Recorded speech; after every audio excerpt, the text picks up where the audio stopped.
Hello everyone. Today's story is about Renoir. The Renoir and the boy with the long hair. The story is wrote by Wendy Wax and the illustrator is Nancy Lane. Renoir and the boy with the long hair. A story about Pierre Augustus Renoir.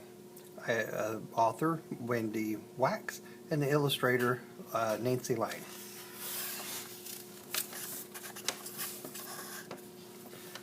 "What a pretty girl," says a woman. She is pointing to a painting by Pierre Augustus Renoir at a gallery show for the famous artist. Renoir's vibrant, colorful paintings light up the room and bring joy to the admiring crowd. "That's not a girl, it's a boy," says a man. This man happens to be Jean Renoir, the son of the artist and the subject of Jean Renoir's sewing, the painting in front of them. "But his hair is so long," says the woman. As the woman moves on to the next painting, Jean's cousin Gabrielle laughs. "You used to hate being teased about your long hair," she says. "If only my stubborn father had let me get a haircut," Jean says with a smile. They remember back to those days in the sunny south of France. Young Jean and his teenage cousin Gabrielle, who he called Bibon, were walking to the market. Gabrielle had come to live with the Renoirs to help out during Jean's birth and to care for him afterward. Suddenly, Jean dove behind Gabriella. "What are you doing?" she asked. "Hiding from the washerwoman," said Jean. "I hate when she calls me pretty." "Well, you can come out now. You can come out of hiding now," Gabriella informed him. "The milkman is going over to talk to her." Jean returned to Gabriella's side, just as a group of neighborhood boys surrounded them. "Hey girl," a boy teased Jean, "where's your skirt?"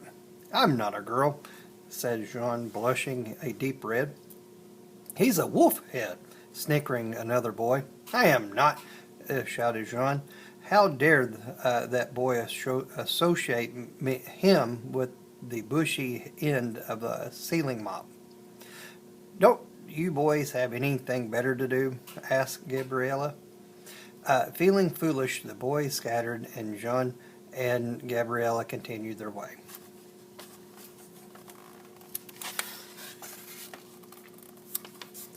On their way home, they saw Renoir painting a tree. He was observing the movement of a branch so closely he didn't notice the small crowd forming around him.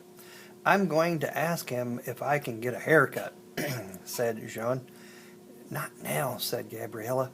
You know your father doesn't like to be disturbed while he paints." "The artist sure wears strange clothes," said a young girl in the crowd. "And a silly hat," said her brother. Jean admired his father for not caring what others thought of him. He wished he were more like that. Suddenly a cloud blocked the sun, and Renoir looked up from his canvas. "Jean, Gabriella, I am glad you're here," he called happily. As the crowd admired his painting of a woman lounging in the shade, "The painting is too pretty to be art," said a man. "Why shouldn't art be pretty?" said Renoir. "There are enough unpleasant things in the world. I try to capture the joy of life in my paintings." Just then the sun reappeared. With a wink and a wave, Renoir got back to work. Jean would have to wait until later to ask for a haircut.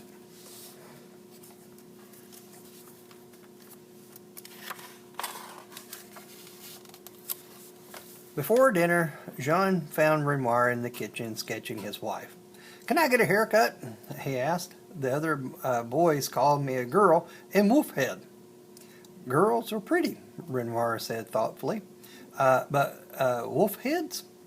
This I have a problem with. Renoir disliked these ceiling mops because people use them to kill his spider friends. Please, Papa, Jean pleaded. Absolutely not, said Renoir. Your long hair will protect you from the sun rays and cushion you if you fall. Your brother Pierre didn't have his hair cut until he went to school, and neither will you. Feeling defeated, Jean went to wash his hands for dinner.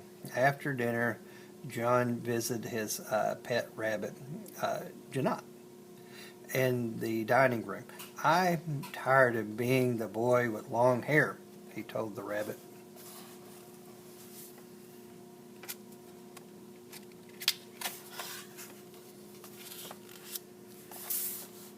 Having overheard, Gabriella suggested they have the rabbit take the rabbit for a walk.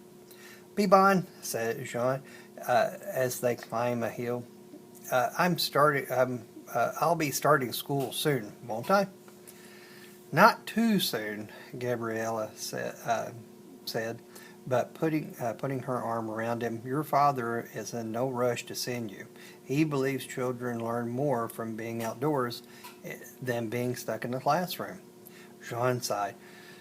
Well, he can't keep me out of school forever.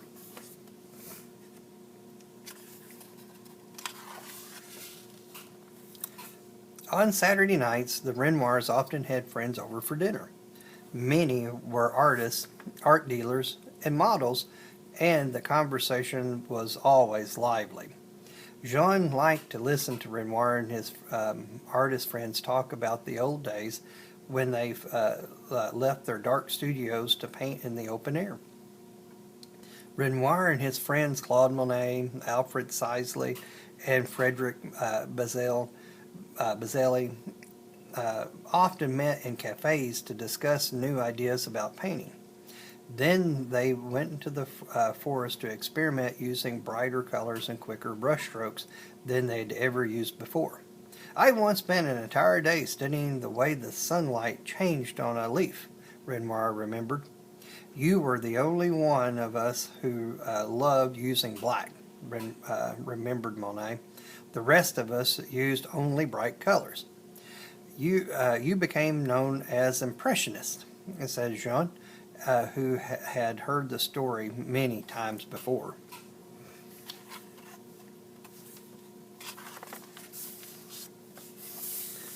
During dessert one evening, Renoir's friend Paul Cézanne asked Jean how long he planned to grow his hair.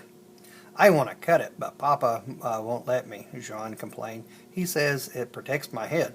Cézanne chuckled. I bet the real reason is because he likes to paint the play of light in your shiny golden hair, he said. Before Jean could respond, a voice at the other end of the table grew louder. It was an art dealer scolding Renoir for giving away paintings to anyone who asked. They were worth a lot of money. At one time, Renoir's impressionist paintings had hardly been worth a cent. Some people thought they were blurry. Others thought he was nuts for painting in such a sloppy style. When people finally started to appreciate Impressionism, Renoir changed his style once again. He combined Impressionism with an old style of painting and came up with a mixture of both.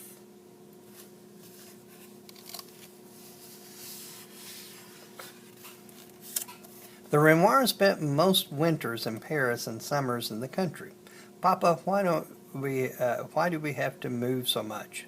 Jean asked as they rode the trains to Paris. His feet were rested on his suitcase, and his pet lizard was nestled in his pocket.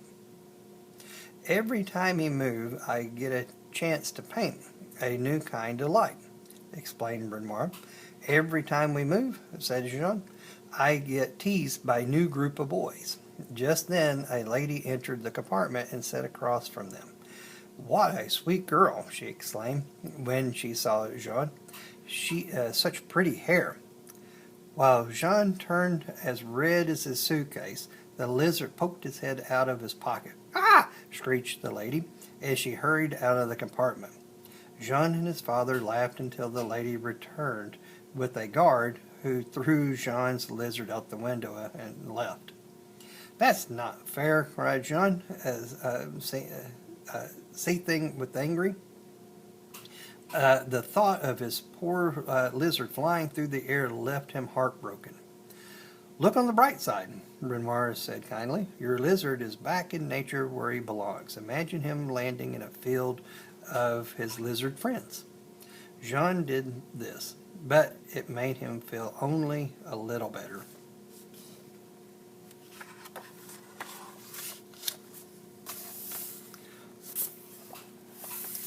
One morning, Jean found Renoir hanging his paintings in the front hall, which he did each time they moved. Being surrounded by his father's paintings made Jean feel at home no matter where they lived. Jean was about to offer to help when they heard a knock. Renoir opened the door.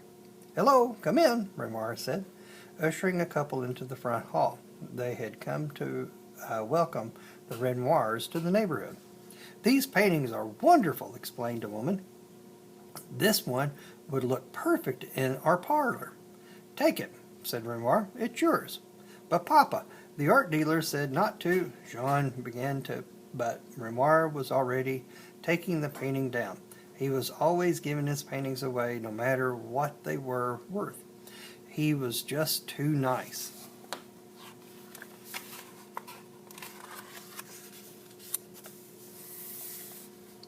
One sunny morning, Jean raced to the door. "I want to go outside," he said to Gabriella and Renoir, who were still at the breakfast table. "Real gold," said Renoir. "What?" said Jean. "Your hair shines like gold in the sunshine, in the sunlight," Renoir said dreamingly. "Let's go up to the studio so I can paint you. The light is perfect." "But I have a sore leg, and sitting in one place would make it worse," Jean said. He began to limp around the table. "Is that true?" asked Renoir, winking at Gabriella. "No," said Jean, sorry about the lie. "I know," said Gabriella. "You can sew a coat for your tiny camel while your father paints you. Winter is coming, and he is going to need to stay warm." Jean thought for a moment. The tin camel was his favorite toy, and he really did want it to stay warm. "Well, okay," he said a bit reluctantly, and followed his father and Gabriella upstairs.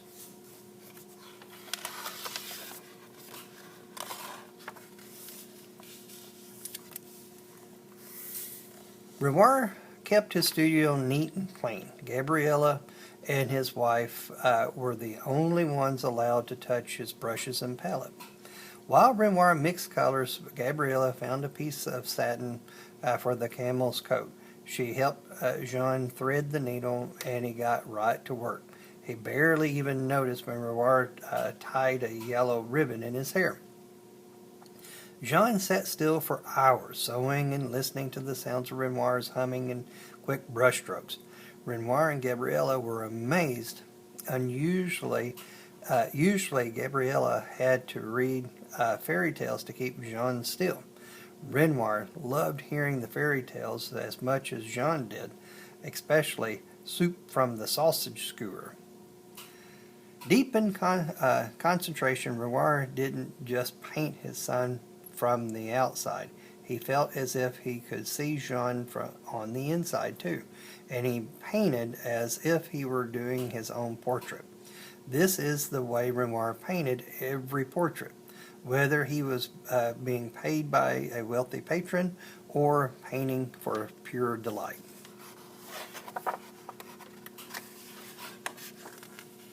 "It is one of your best," said Jean's mother. When Jean Renoir's sewing was finally finished, Gabriella agreed. "What do you think, Jean?" asked Renoir. I think I look like a girl, said Jean. Please, Papa, can you send me to school so I can get my hair cut? Not until you're 10, said Renoir. 10? Exclaimed Jean, his mother and Gabriella at the same time, but they knew it was senseless to argue. Jean's hair grew longer and longer. A year passed, then another.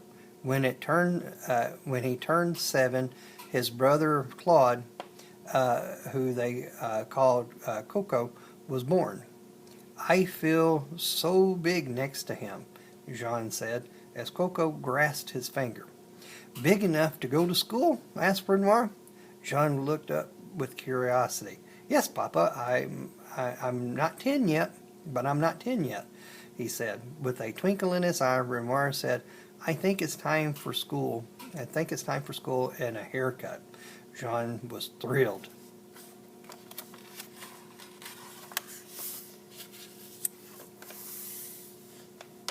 Jean's whole family accompanied him to the barber shop. While his mother instructed the barber, Renoir ran his fingers through Jean's hair. As the barber began to cut, Jean's mother and Gabriella cried.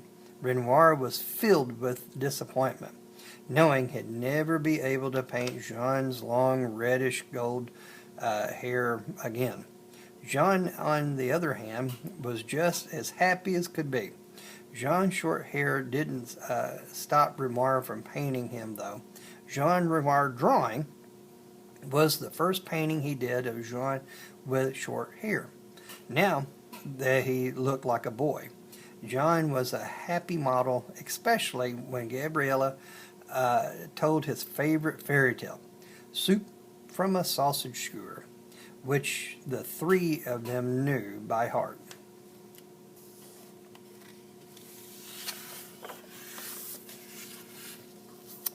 Back at the gallery, Renoir's paintings have put everyone in a cheerful mood. What a nice-looking boy, a woman says to her husband as they stop in front of the Jean Renoir sewing. How can you tell it's a boy? Jean asked with surprise. I know he is Renoir's son, Jean, who became a very famous movie director, says the woman. Renoir must have passed down his creative genes. Jean Renoir's movies are fabulous. Thank you, says Jean, who is proud of the movies he has made.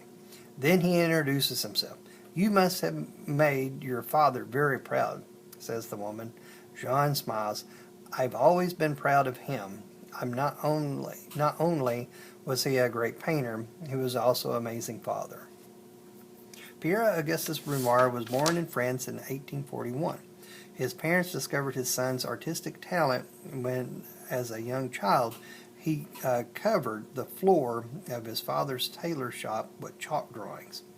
At 13, Renoir turned down the offer of a musical education and a place in the Paris Opera Chorus to apprentice to a decorator of fine porcelain. The pretty pinks and blues Renoir's used to paint the porcelain are echoed in his later paintings. At 20, Renoir joined the studio Charles Guéry, where he befriended Claude Monet, Alfred Sisley, and Frederic Bazilli. Together, they became the inventors of Impressionism. Hope you enjoyed the book, Renoir and the Boy with the Long Hair. Turned out to be his son.